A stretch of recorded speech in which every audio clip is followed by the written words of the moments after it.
Carruurta gaagaaban ee ay ku nool yihiin dalka Gambia ayaa noloshooda caafimaad aad u wanaagsan tahay, balse waxaa jirta dadyow kala duwan oo ay noloshooda ay ku faquuqaan. Wariyaha Abaan Ciyaar Jecel halkaas ugu soo waramo Ilaajar ayaa warbixintan soo dirtay. Waa kan anigoo ah Abaan Ciyaar Jecel. Soomaalidu inta badan ma jecel dadka gaagaaban, balse waxaa jirta dadka gaagaaban meel aad iyo aad loogu xishmeeyo. Waa dalka Gambia, sida aad u wada jeedaan carruurtani da'yarta ah oo isla markaasna ay yihiin kuwa xoolo dhaqata ah, haddana beeraley ah.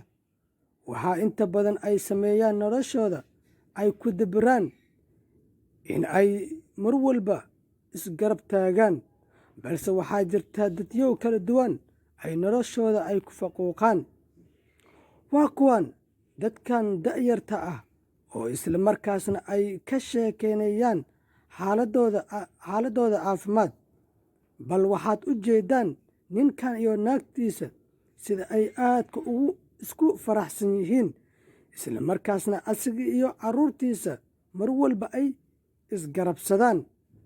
Sida aad la wada socotaan, carruurtani waa 3 ilmo weeye, iyo aabbahood iyo hooyadood. Waxaa mar walba ay yihiin kuwa aad isku faraxsan yihiin. Waxaa ka waraysanayaa wiilkan da'yarta ah, haye imis sano jir baad tahay, adigana imis sano jir ayaa tahay. Waxay iigu jawaabeen aniga ma garanayno sanadkaano, balse waxaa rabaa qoysaskan in aan u gudbo arooskan idin muuqdo. Sawirayaashan waxaa ka waraysi doonaa Aabo Georgiyo iyo arooskiisa, farxadiisa iyo noloshiida. Waa kan asigoo waramayo. Hano barimo baduha impapuro zo gusinya. Waxaa rabaa inaa waraysto wiilkan da'yarka ah iyo sanadkiisa iyo xilliga uu dhistay iyo subaxdii markuu kaco waxyaalaha asiga sameeyo. Hay subaxdii markii soo kacdo maxaad qabataa? Bal noo faahfaahi.